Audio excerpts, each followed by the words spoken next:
Hello, our friends, Evolutionary Energy Arts family. Hello there, welcome back. So, guys, we are going to jump back into the ancient past. And one thing that is so important to understand again is that quote that history is written and rewritten constantly by the victors. And this is what we have going on right now. And if you go and look at certain sources, you're going to see certain sources talking about that thing that happened on the 8th, of which, of course, there's still giving us the results. And you'll find, some are calling it one thing, using certain descriptive words to paint a certain picture. And then on the other side, they're using very, very different words. We could say, two words that are so similar, just one little letter different, but it changes everything, is seal and steal. There's a big difference between sealing something and stealing something, isn't there? Or can they both be the same thing at the same time? Well, let's take a look at what we see here depicted. And here we see it looks like there's a war going on between, well, it feels very mythological because it is. And it's a representation of the sort of eternal battle between the Titans and those beings that we know in Greek mythology as the Olympian gods. Mm-hmm. And it seems to be that's just what they do, and their battles have begun and never really ever finished or been stopped. No, and again, if you look at the mythology of the Titans and the Olympian gods, we see that Kronos is viewed as Father Time and also the father of the Olympian gods, and is overthrown by Zeus and the Olympian gods. And many will say, well, when we look at the Titans and Titanic forces, we're talking about the power of nature and natural forces. And yes, that feels right. But yet it's more than just that. And so some will say this is the struggle of humanity, humans, and their struggle with their environment to control their environment. This is what some mythology experts would say is represented in these stories. The art of deception, the art of deception. Again, everything always rewriting. As you see the fall of the Titans, the Olympian gods won the war and defeated the Titans, who were sent to Tartarus. Now, Tartarus is a place that's very much like Sheol, and quote unquote, many would equate it with hell. It's basically a gray, dark, dreary place. Now, we had talked about this before, and I think I used a word, and then you said we should really use a different word. We were talking about the in-between. We were talking about the upside down. The upside down. This is maybe more equated with the upside down. Now, some of you guys might be familiar with the show Stranger Things, because that's really it. That particular show, especially I think it was the last season or two, it was really tough for Cindy to watch because it was so close to reality. So close to reality. And the reality is they were calling on very, very dark demonic forces in the show. They were kind of exposing everybody to these dark demonic forces. And yet, doing what we do, we would, always clear the energy before and after. But also, we're watching and looking at what they're putting out there for our consumption and understanding. Because, again, everything that you see going on is part in this great, gigantic script, which spans centuries, spans millennia, and is also something that's not just about planet Earth. This is way beyond Earth. It is.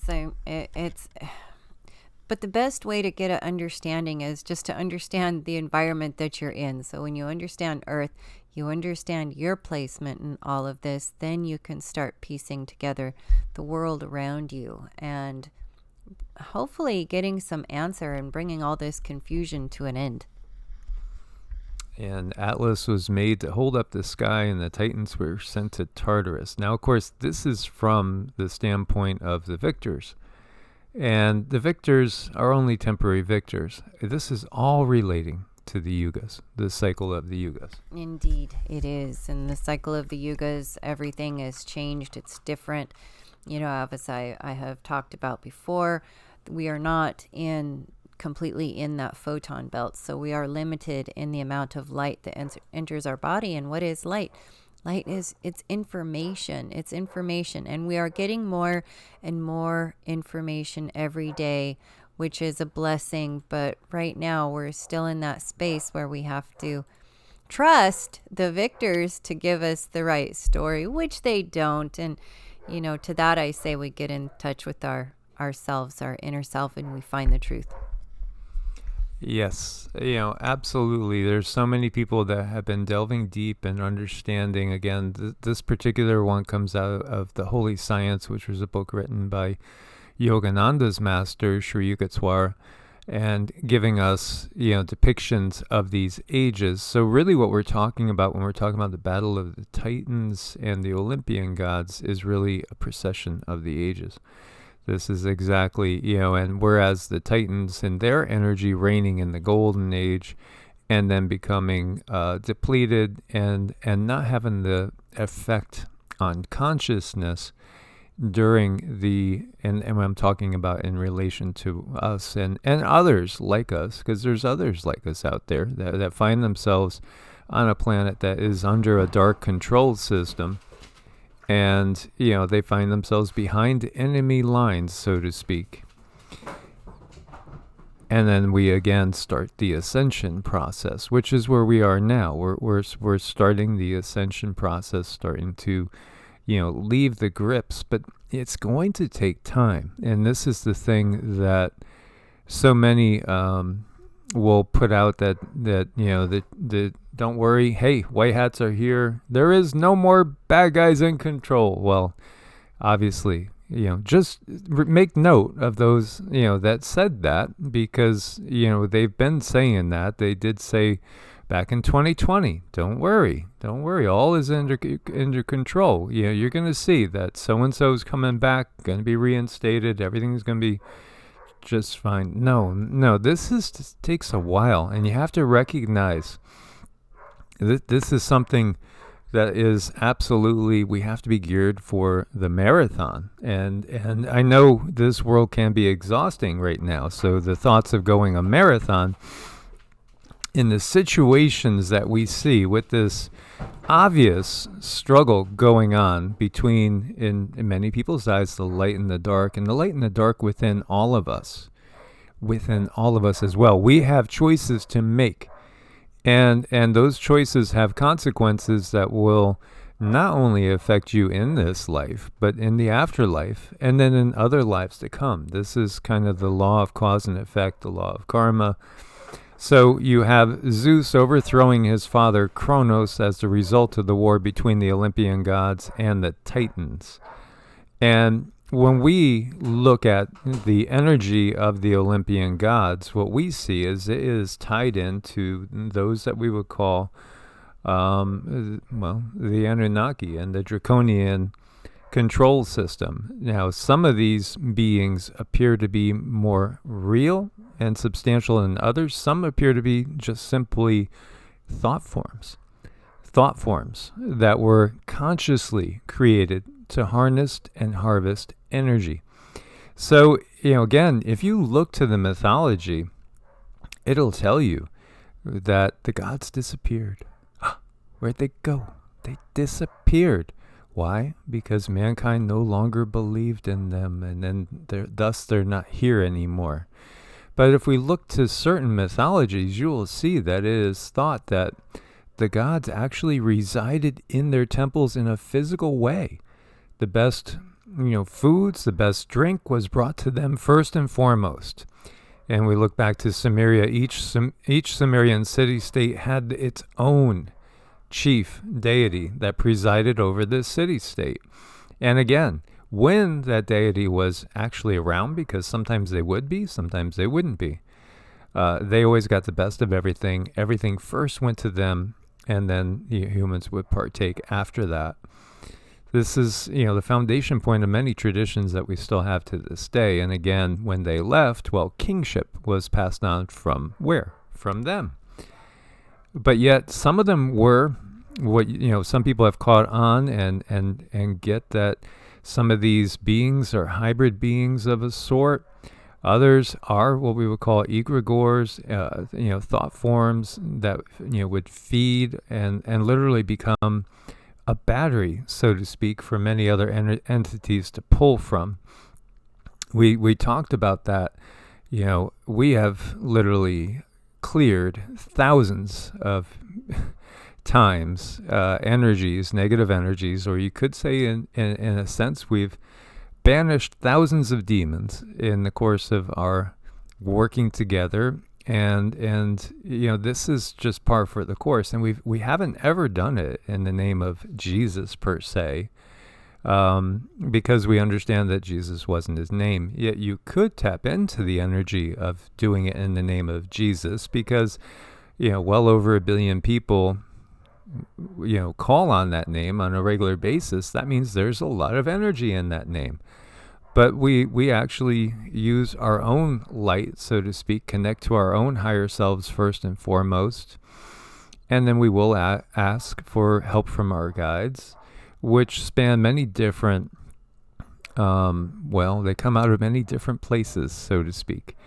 Again, Isis, Aset. But when we're talking about Isis, Aset, many will say, well, she's from Egypt, right? Well, no, actually, she's from Sirius. So again, you got to recognize that many of these quote-unquote deities are extraterrestrial. I mean, they are extraterrestrial in origin. They don't come from Earth. They will sometimes incarnate on Earth for a period of time to lift up consciousness and to teach certain things, and then they move on. But they're still connected to us, and we could still connect with anybody no matter, where they are. Because, again, consciousness is an ocean. We're all individual drops in this ocean. So we can all at any time tap in and ask a being that we know of. If you want wisdom, you could connect to Dehute Thoth, who again would be viewed as an Egyptian god of wisdom. Some would say Atlantean. But again, the reality is not of Earth, nor of this particular density. And our remembrances of these beings as being a physical beings are remembrances of a golden age when they were basically on a 50 platform, so to speak, and so was humanity, so we could really perceive them so clearly. It's because we have fallen so far because of the cycle of the yugas. Mm-hmm. And understanding that really this information has not necessarily changed. Everything that we look to in this video and so many other videos and stories, everything is still the same. There really is no veil, except for the players have been, marked with different names, and certain scenarios might look a little bit different. But ultimately, looking at this, you can definitely see, and you can start to tap into the never-ending history. All they really do is kind of hide themselves from us in a way, but they're definitely still here. They hide a lot of their so-called magic, because to them it's not magic, it's just simply an understanding of perception and understanding of connecting to the higher self and realizing your power. And so much of that is simple. It does start within our bodies, within our temples, to clean that temple and allow us to have better connections to all of these entities. Yeah, absolutely. And so, this is all a preface. This has been 15 minutes of preface to the main part of this story. And it's important to get background, because the background you've been given is for the most part lies, distortion, and is completely what the controllers want you to perceive. Again, when we look to the process that just happened on November 8th and also happened, in 2020, it happens all the time, right? Every 2 years, every 4 years. What we're told, is it really what happened? There's going to be a lot of disagreement on that. And yet, again, we have the admission of the highest people, pretty much, some of the highest officials in Nazi Germany, when Nuremberg happened, just saying, yeah, it's really easy to control people. All you got to do is give them an enemy, say, hey, those guys are coming for your stuff. They're coming for your way of life. They're coming to attack you. And the people will do whatever you want. Again, you are being controlled through your belief systems. And again, when I say that too, I recognize that 99% of the people that watch this video are going to be people that watch most of our videos, because of course they don't want anybody else discovering this. So, it's important for them that they control the minds of humanity as long as possible.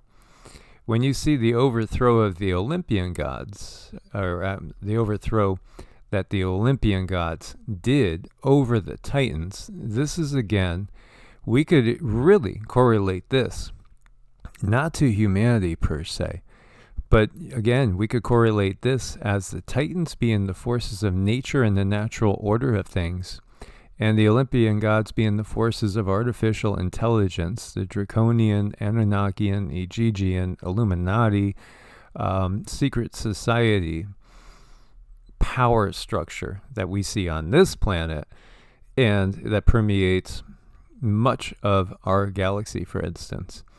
This is that struggle. And of course, it's given to us from their perspective, because in a Kali Yuga, they're the ones that are controlling the narrative.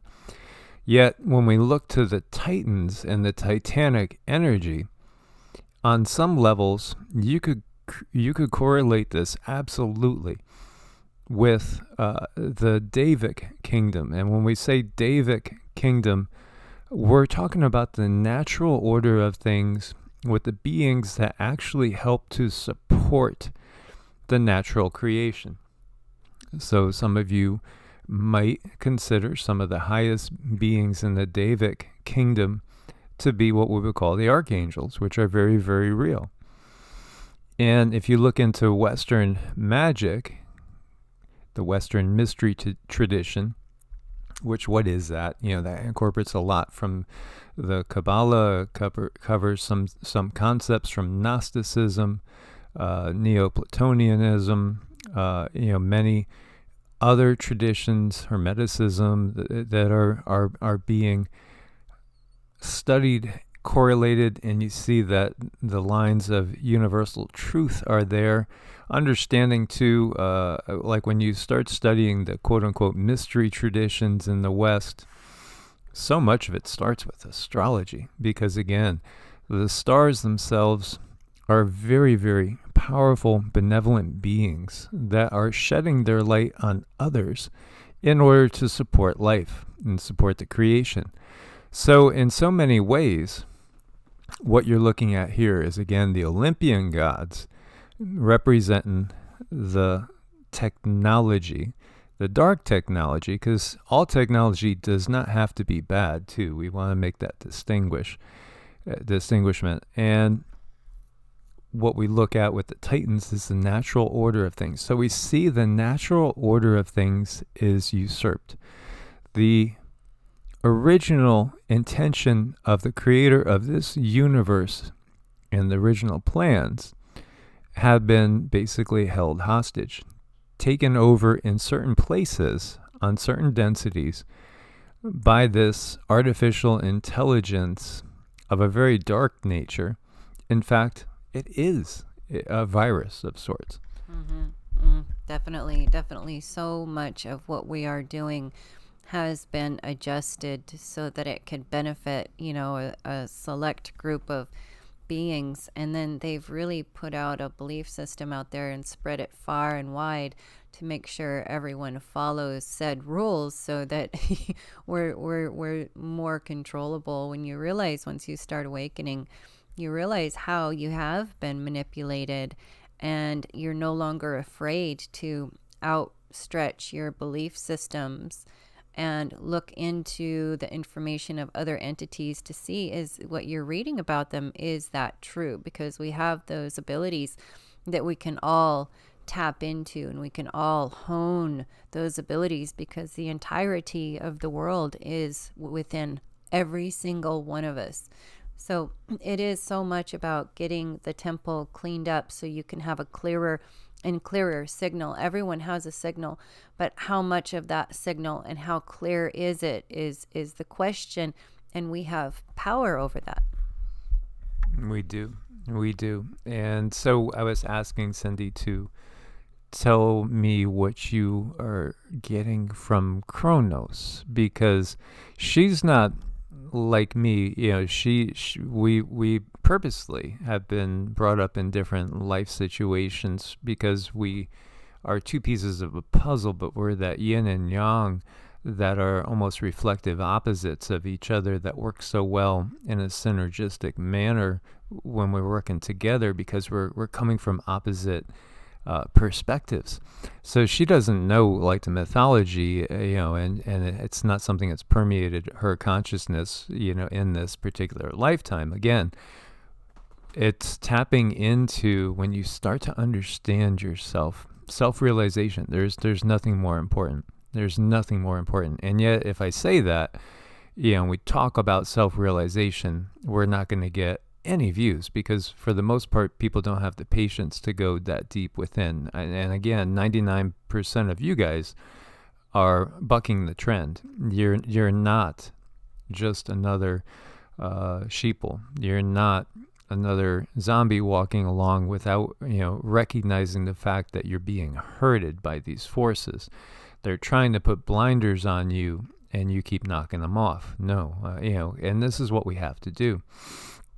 But when we look at Kronos represents Father Time.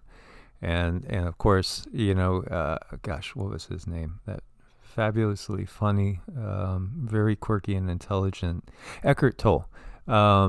Eckhart Tolle will talk to you about how Father Time will get us all, will he not? He's just a mischievous, devilish little guy that's going to catch up with you at some time. You can't see him. You can't grab him. You can't feel him, you can't touch him, but he's there. And the effects, his effects are all around us. As we see trees, falling over, decaying and dying, we see, unfortunately, people leaving this world in droves right now. That shouldn't naturally, and that's not necessarily because of Father Time. There's other reasons why so many people are leaving this realm of existence right now, which we understand. We could attribute that more to these other forces that we're talking about here. Yet it's interesting, because when I asked Cindy about Kronos and feeling his energy, it was somewhat congruous with the concept of Father Time, wouldn't you say?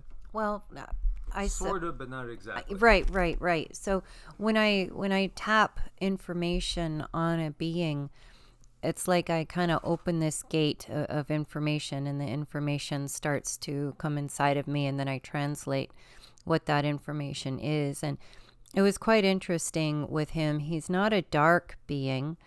However, he does not have a very popular role to play.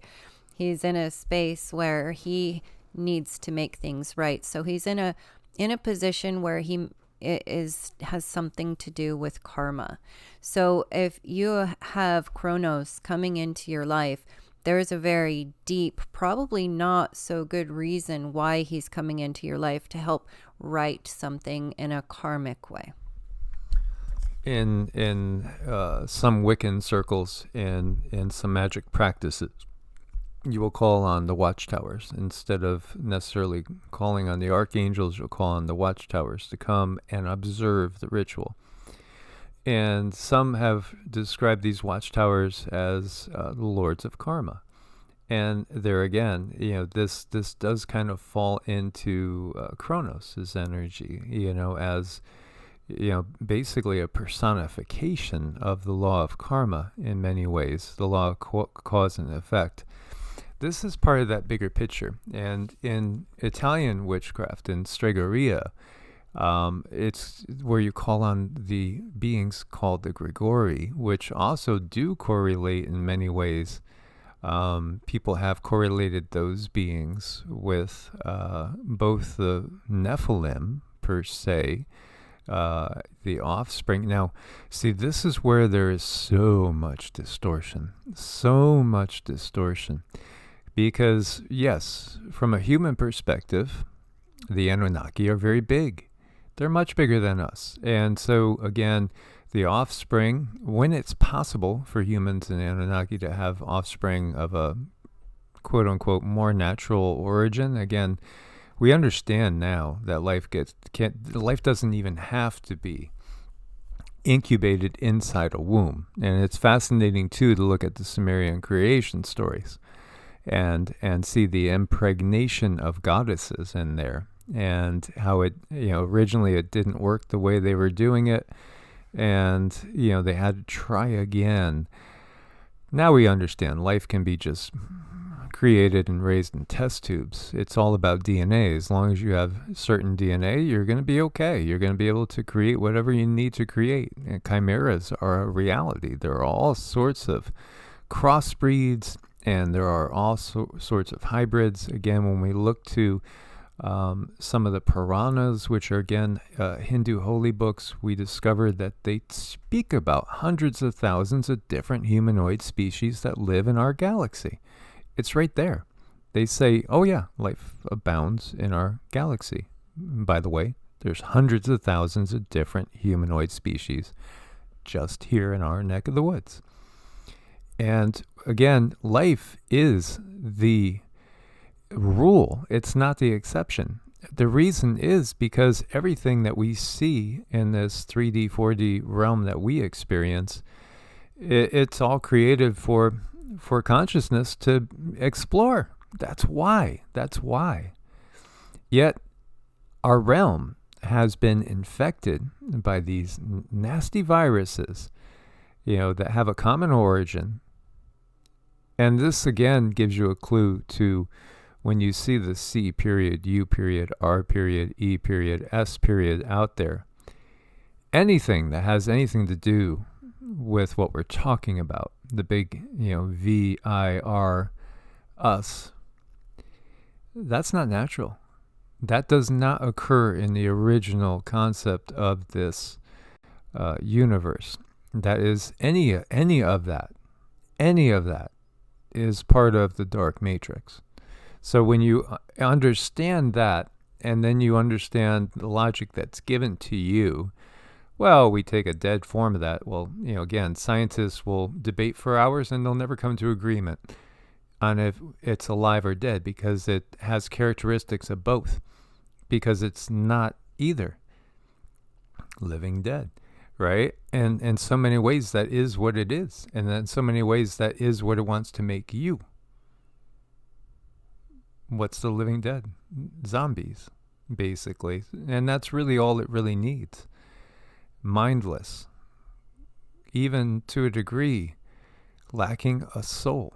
And again, we send out our prayers to all those beings that are under this darkness, because, again, in so many ways, most of those beings have bought lies. Yeshua, right, is quoted as saying, when the Jewish religious authorities came up to him and they were all riled up and ready to just basically stone him because he said, I and the Father are one.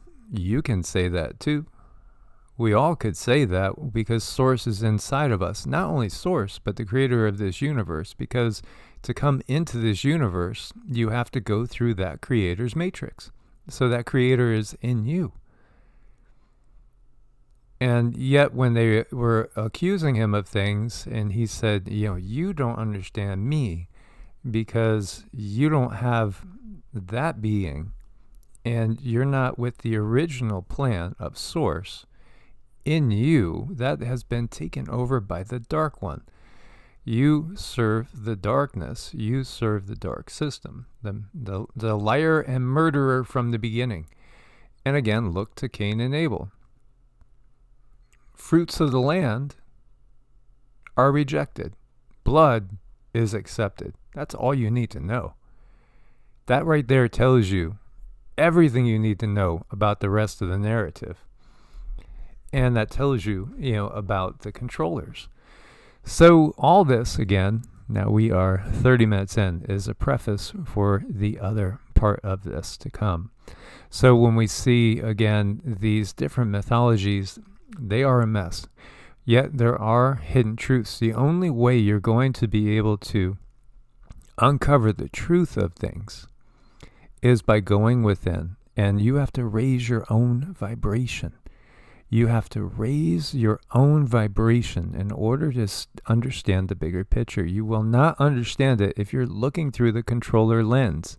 If all you're doing is doing your comparative mythology with everything that is given to you from official sources, without trying to meditate on this, sitting with it, and seeing what comes to you, or if you're lucky enough to also discover some people that you believe have a grips on things. There are many, many out there. And again, many people are afraid of channeled sources. But again, you have to learn that and develop that discernment for yourself.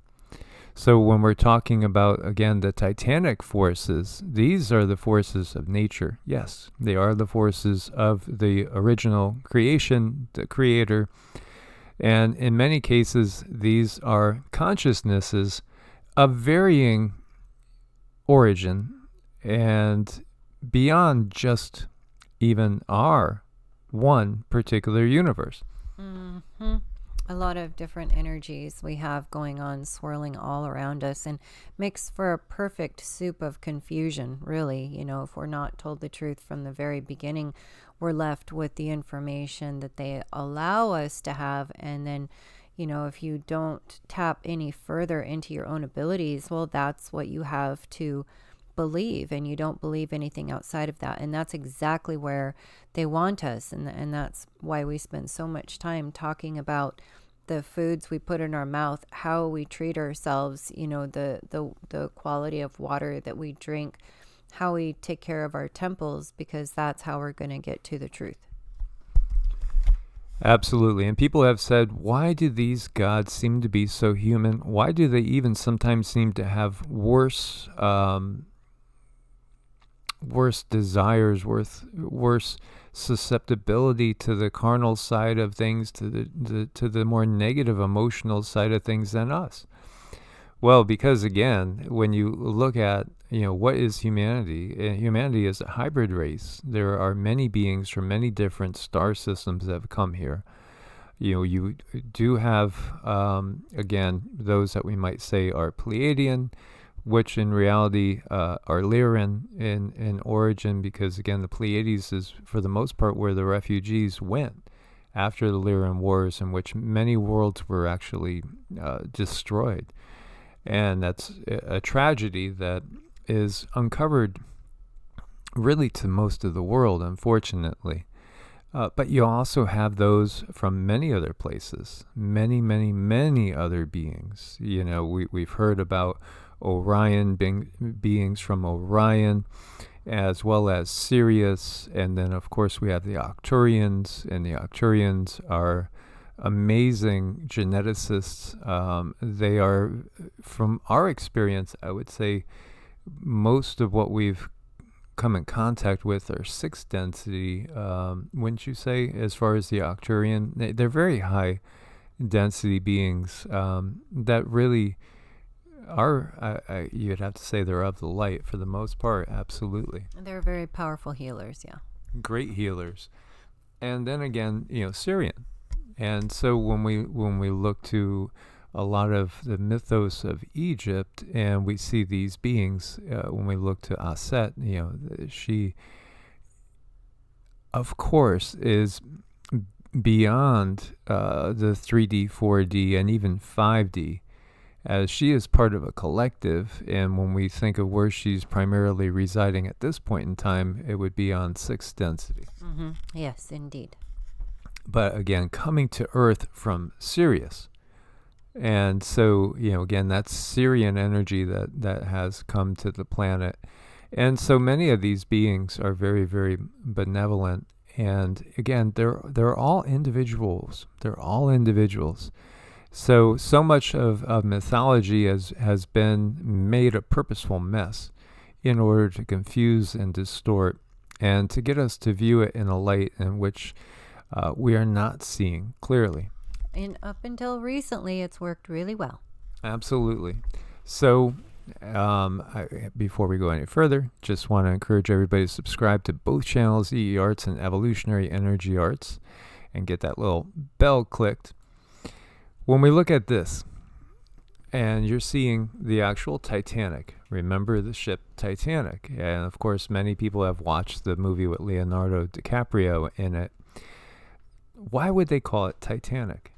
And why would it be doomed to sink? Why? Well, that is basically part of this whole mythos that we find ourselves embroiled in. And so, you see she's been deteriorating. She is lying 9,000 to 12,000 feet under the ocean in a very deep, dark, cold spot. Did you know there was a book called Futility by Morgan Robertson, right?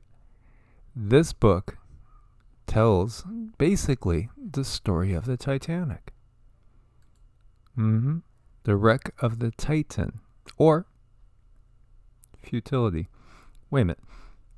The wreck of the Titan. When did this come out? Well, it was written and published in 1898. When did the Titan go down? The Titanic again. This is the thing. Was it a foreshadowing? He was actually basically, people believed you must be psychic, you must have tapped in. Did you channel this? Because he wrote it 14 years before the Titanic sank. 14 years before. But we've seen these type of strange things. We were talking about 1800, the last president, which again, what does it end in? It ends in a civil war. This is talking about the wreck of a ship called the Titan. And not only that, but the similarities are insanely eerie. Insanely eerie. And you can get copies of this still. Fascinating. It features a fictional British ocean liner, the Titan, that sinks in the North Atlantic after striking an iceberg. Hello? Oh, it's like, okay, so do you want to be cynical, or do you want to be a CONS piracy theorist? You might say, well, was there somebody that read this and thought we can utilize this whole narrative to orchestrate a great change upon the planet, well, specifically upon the banking system? This is just a fascinating thing. So the first half of Futility introduces hero John Rowland, a disgraced former U.S. Navy officer, now an alcoholic, denigrated to the lowest ranks of society. He's been dismissed from the Navy, works as a deckhand on the Titan. One April night, the ship hits an iceberg and sinks. Somewhat before the midpoint of the novel, the second half follows Rowland as he saves the young daughter of a former lover by jumping onto the iceberg with her, find a lifeboat washed up on the iceberg, and eventually rescued by a passing ship. But the girl is recovered by her mother, and Rowland is arrested for her kidnapping. A sympathetic magistrate discharges him and rebukes the mother for being unsympathetic to her daughter's savior, and he disappears from the world. Similarities to the Titanic. Although the novel was written before the Titanic was even conceptualized, there are some uncanny similarities between the fictional and real-life versions. Like the Titanic, the fictional ship sank in April in the North Atlantic. So even the same location and the same month. And there were not enough lifeboats for all the passengers. That was the big controversy. There are also similarities in size. 800 feet long for the Titan versus 882 feet 9 inches for the Titanic. The speed and the life-saving equipment as well. After the Titanic sinking, some people credited Robertson with precognition and clairvoyance, which he denied. Scholars attribute the similarities to Robertson's extensive knowledge of shipbuilding and maritime trends. Yeah, what do you guys think of that? Again, these are some scenes from the actual Titanic. It's, again, deep under the ocean. You have the stern section over here on the left, the bow section over on the right, just about 2,000 feet apart, as it had split in half. And I'll give you guys all the links for this. And obviously it's deteriorated a lot in the 100+ years. There is a mysterious blip. They did find basically a reef over there, but they are talking about making another go down. And again, the pressures up to 13,000 feet underwater is tremendous. To see, because there is another interesting blip that they're interested in discovering what it is. When you look at the people that were on the Titanic, that's where it gets super interesting. So when it sunk, some of the wealthiest people in the world at that time lost their lives. And it was billed as an unsinkable ship. It hit an iceberg just like in the book, sank on April 15th, 1912.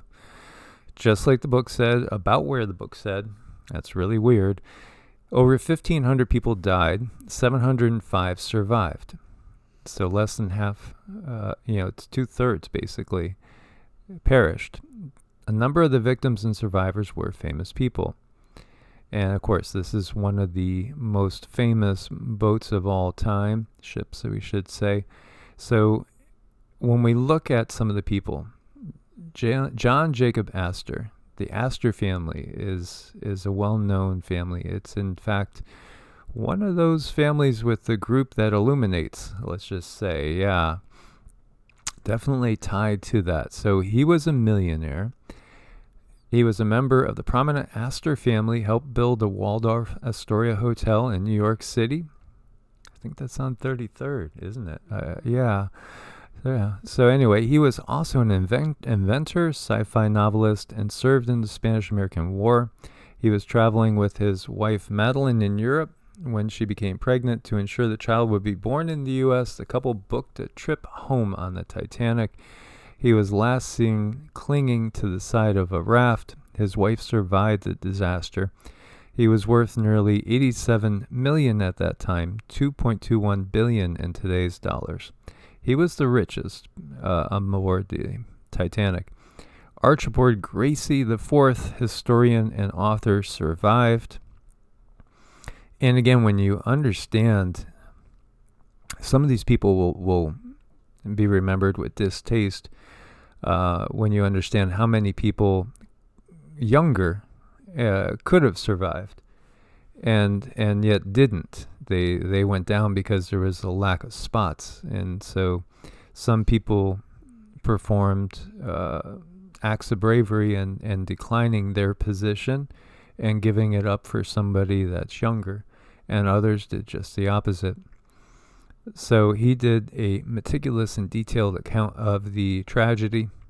Historian, Alabama native who had written a book on the American Civil War's Battle of Chickamauga, was returning from European vacation on the Titanic.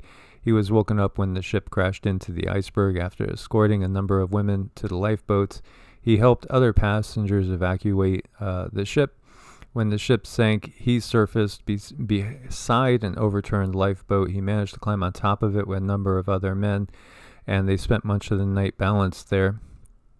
This water was like right at freezing temperature, brutally cold.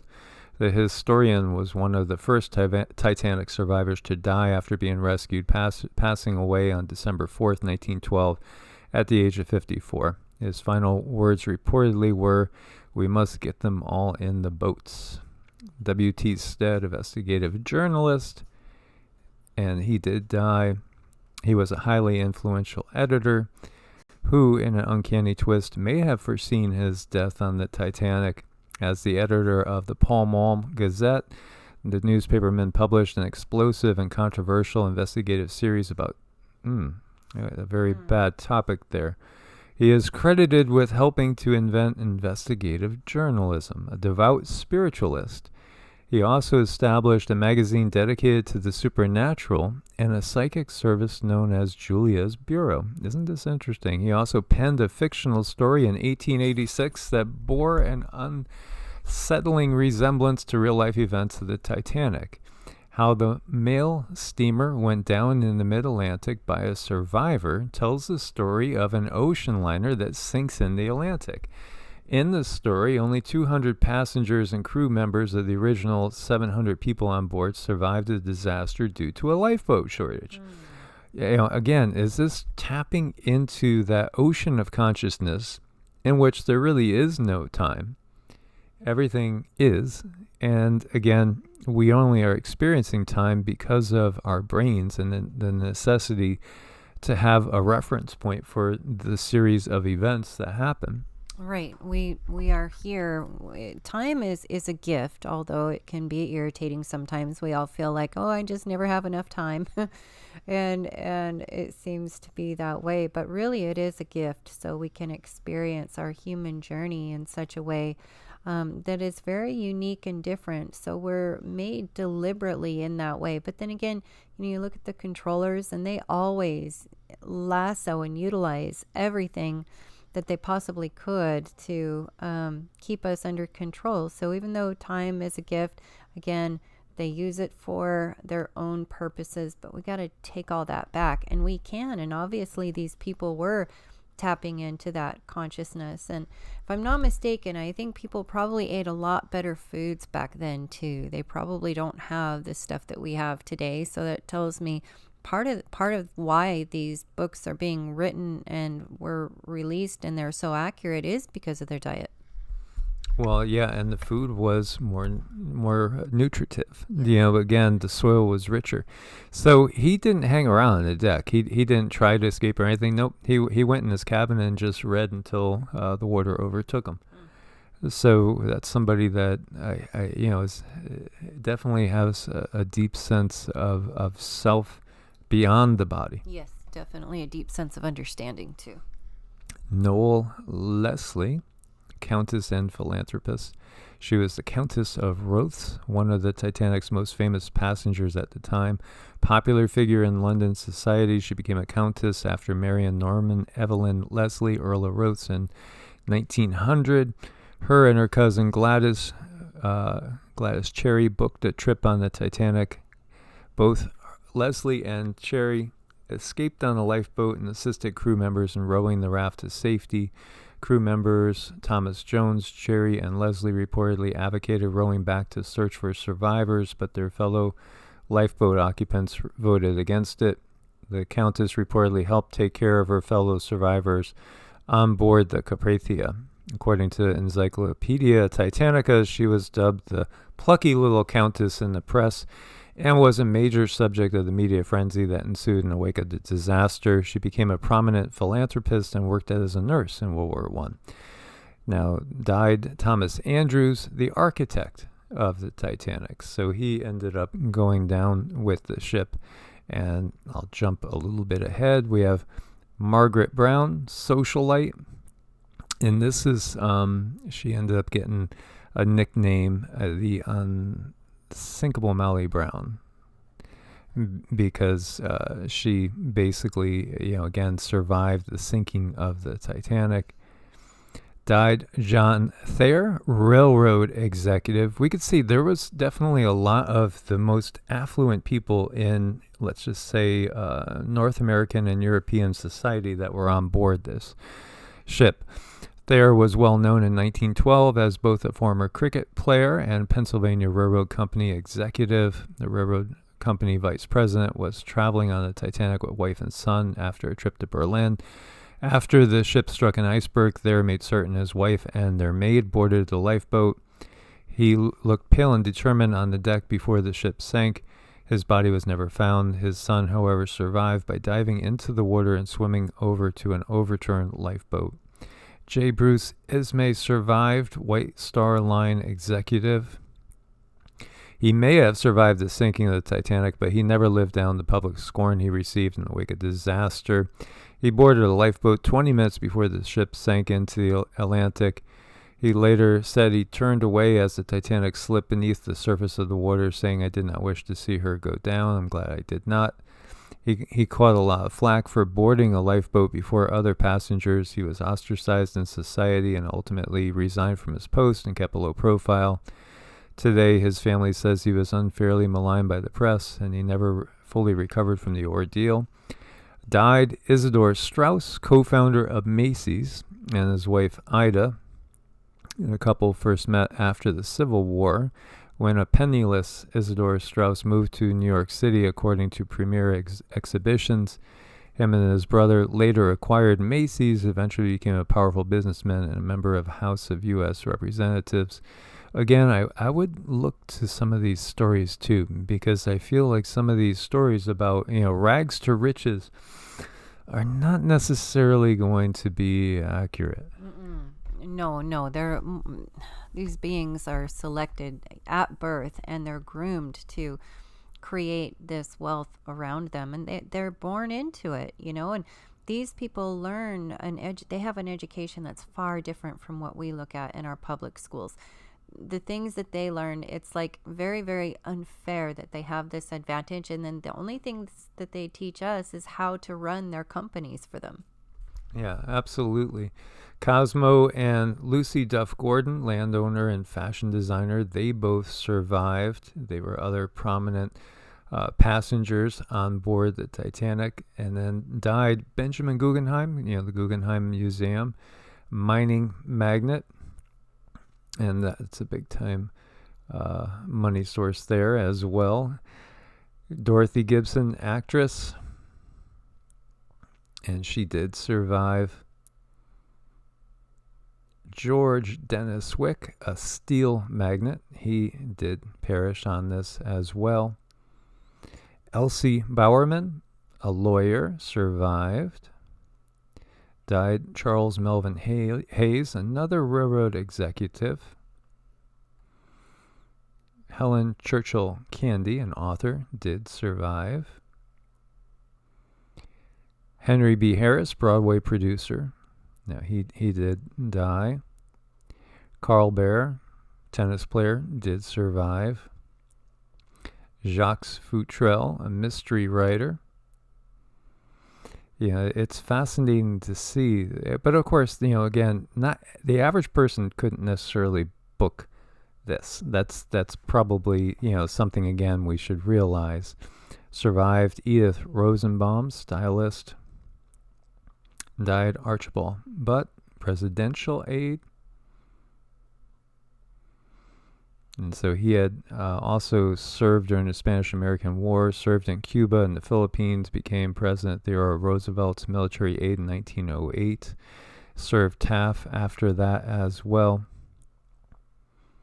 And so, it's fascinating to see all this. And then we go down that rabbit hole.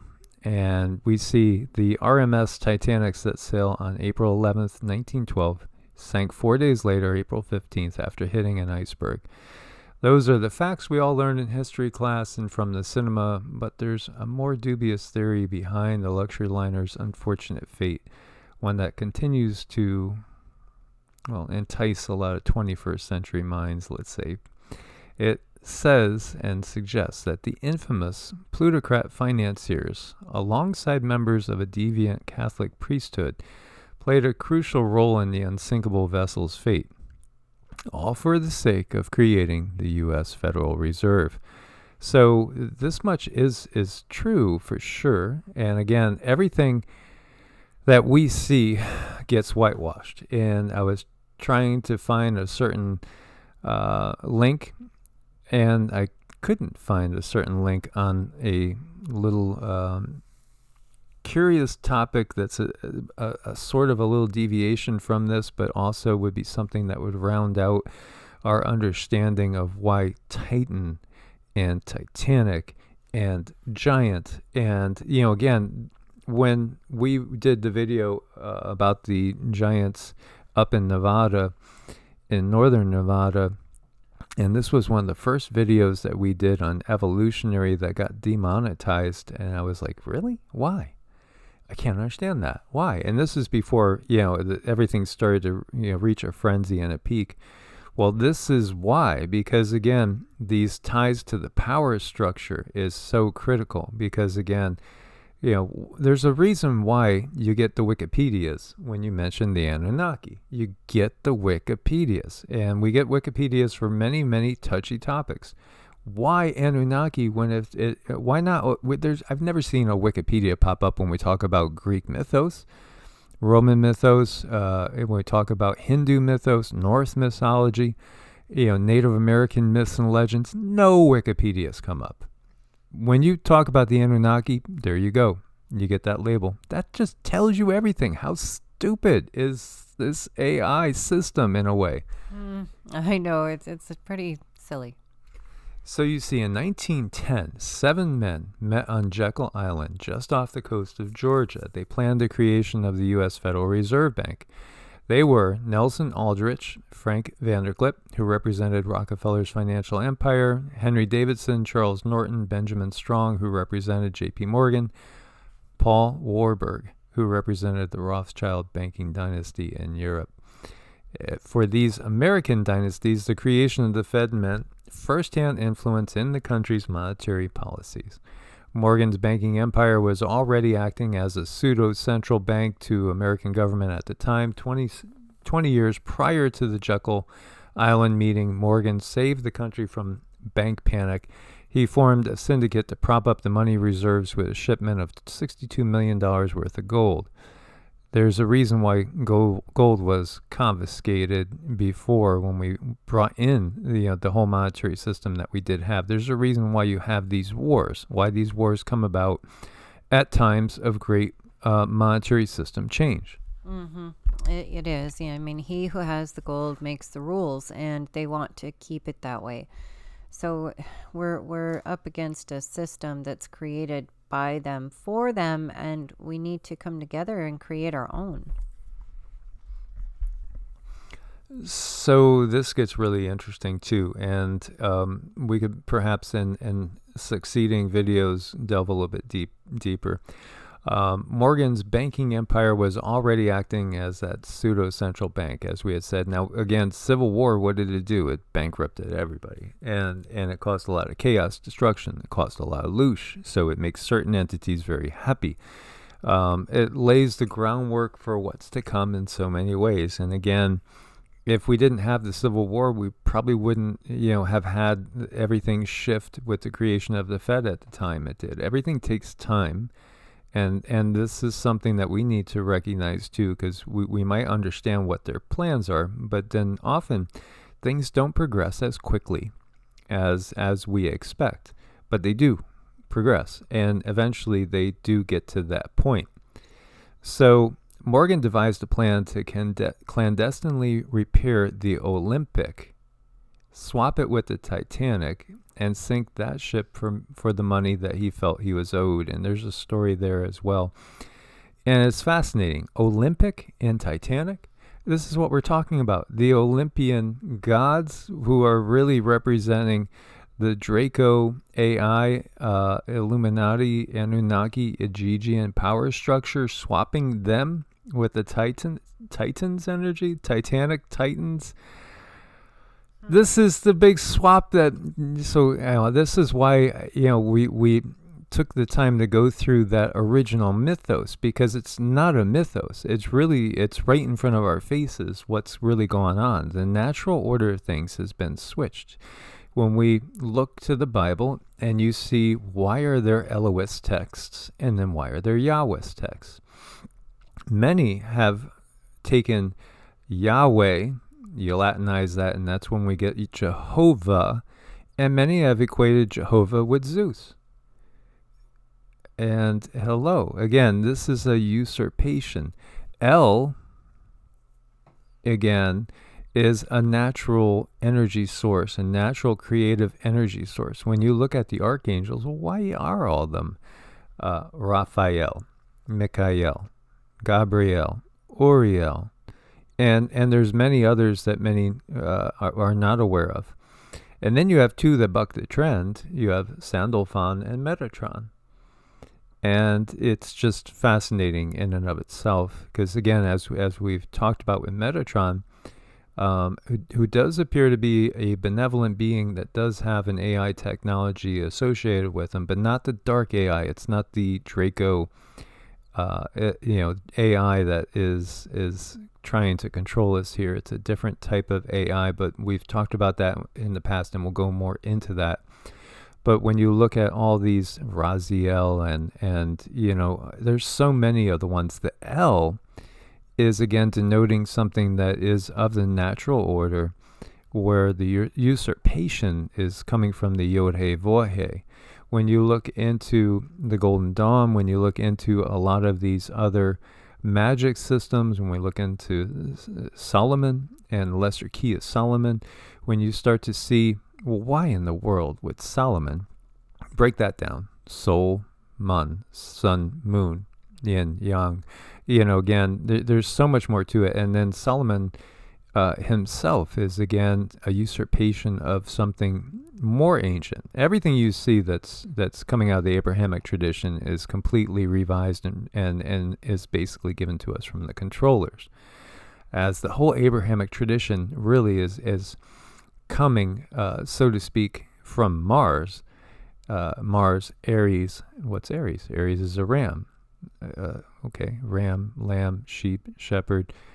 Again, there's all these different associations, and these associations are part of the teaching that is given inside the secret societies, also inside the Masonic lodges, also inside orders like the Jesuit order, per se.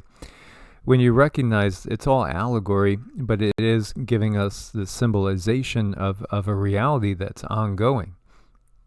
So here you have, again, the creation of the Federal Reserve is what came about with all this. The whole way the banking system that has been in effect, again, for over 100 years, and now they're ready to change it and to even bring it to much, much higher level of control.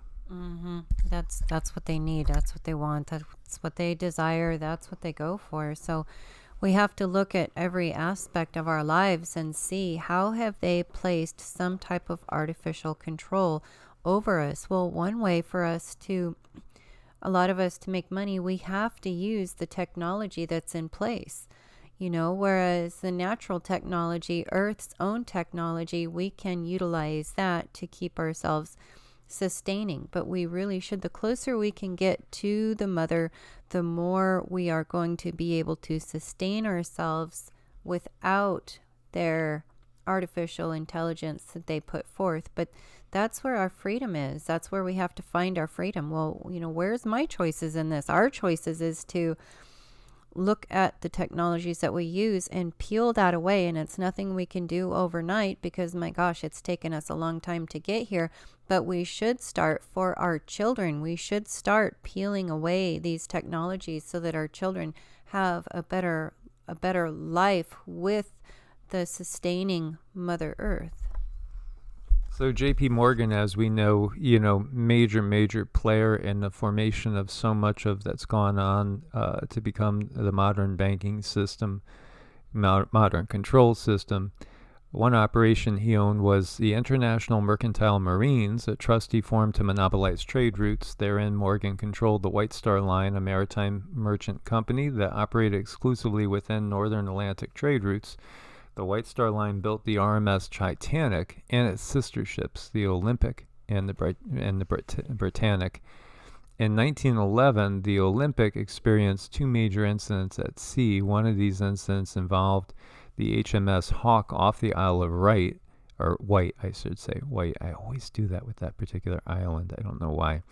As was customary at the time, the British Royal Navy's own team investigated the crash, found that the Olympic was at fault. Because of this ruling, insurance would not pay out to White Star Line for the damages to the ship that incurred. So this didn't bode well with Morgan.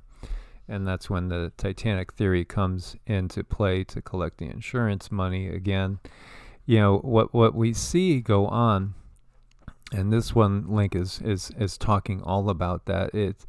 It's the unsinkable vessel that sinks. You could see the route, and again, when I personally would never want to be on a boat through here, and I've been on several boats and on long trips too, and I can't imagine the icy coldness that these people went through, and that horrible feeling. I feel so bad for everybody that suffered in this.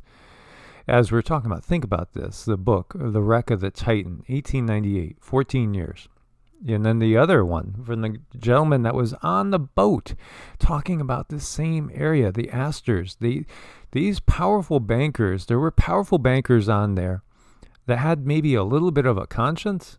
Maybe it wasn't even about conscience. Maybe they just didn't want to be caught out, and they're happy with what they had, because there are some people that say, well, we got so much money. What are we going to do with more zeros? They can't spend it as it is. So they wouldn't want to put their necks out to risk what they have for something bigger, in some cases. Not that these people are saints, any of them.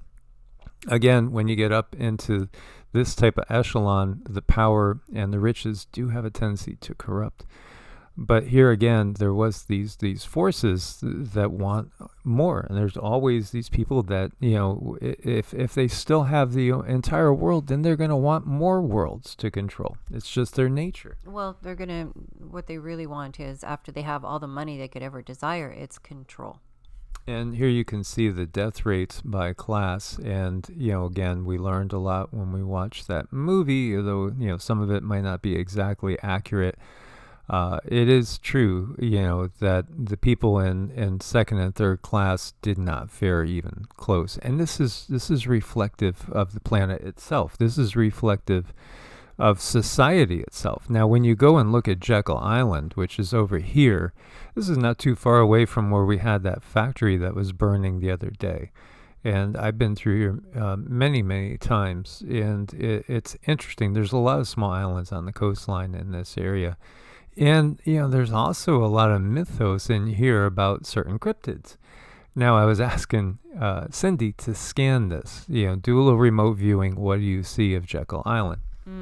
This was not a pleasant experience. No, this is one of the darker places on the planet where they do things that we probably couldn't even really conceive of unless you really tapped in deep.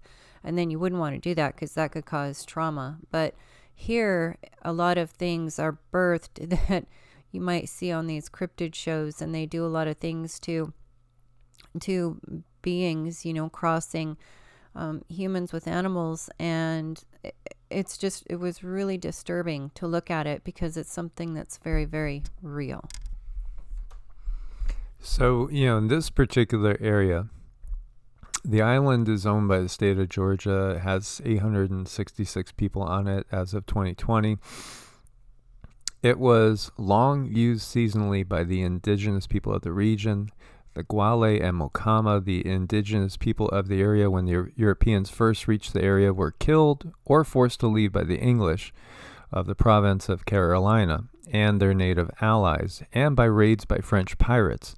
Plantations were developed on the island during the British colonial period. A few structures still standing are made of tabby, which is a coastal building material of crushed oyster shells. And I've seen that. And I've lived just north of this area before and seen ceremonial mounds, also burial areas too. And, the energy is very, very curious. For sure, and you'll see these rings made of the shells. Again, a lot of this was ceremonial in nature, and I didn't feel in the areas that I was in a dark energy. per se, but that was not there at Jekyll Island. I was, substantially like 60 miles north of that area. But it is a popular tourist destination as well. And that happens to be where, the meeting at Jekyll Island happened. And this is from Federal Reserve history. So this is the Fed telling us. Yeah, a secret gathering. This is the Fed's own words. A secret gathering at a secluded island off the coast of Georgia in 1910 laid the foundation for the Federal Reserve System. And it gives the people Nelson Aldrich, A. Piatt, Andrew, Henry Davidson, Arthur Shelton, Frank Vanderlip, and Paul Warburg. This is right from the Fed, the Fed itself. So they don't deny the meeting, but they would deny some of this. This is from Bloodlines of the Illuminati. It's a PDF, 292 pages. I'll include it for you guys that want to go deeper. And this is, again, talking about the Astor family. And, again, that was the richest person that was on board that ship that went down, who happened to be against the concept of a Federal Reserve. And so, resistance to the Federal Reserve went down with the ship. Resistance is futile. No, it isn't. We will not give in to the Borg. So, guys, please leave your comments, your thoughts. What things do you want to go into in a little more depth and detail? What things have you read about these topics that you want to share with us? Please do share in your comments. Share these videos far and wide, too, as much as you can. We are ostracized from so many different forums, and, it's tough, but this is the battle we wage. And you guys, we do appreciate a lot of you step in out of the blue to help keep us going, and we acknowledge that. We appreciate it, and we want to say a huge thank you. Yes, thank you for those that are supporting us over on Patreon. There's different tiers there, as little as $1 a month, and you could help to support the videos being still made, and also over here on Ko-Fi, where you could do a one-time donation just by changing the number of coffees, or monthly, and support the channel monthly there as well.